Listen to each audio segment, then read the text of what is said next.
কামনায় বাগাত union BNP সকল অঙ্গ সংগঠন কর্তৃক বাগাত সহ বাগাত ইউনিয়ন যুবদল ছাত্রদল স্বেচ্ছাসেবক দলের বিভিন্ন নেতৃবৃন্দ আপনাদের সকলে সুস্বাস্থ্য দীর্ঘ কামনা করে আমি আমার বক্তব্য শেষ করছি।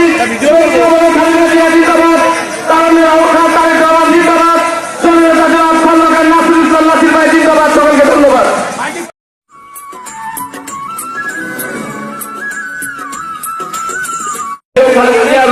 কামনায় বাগাত ইউনিয়ন বিএনপি সকল অঙ্গ সংগঠন কর্তৃক আজকের এই ইফতার মাহফিলের সম্মানিত সভাপতি উপস্থিত আছেন মধুখালী উপজেলা বিএনপির বিপ্লবী সভাপতি চৌধুরী রাকিব হোসেন মিরাজ, মধুখালী উপজেলা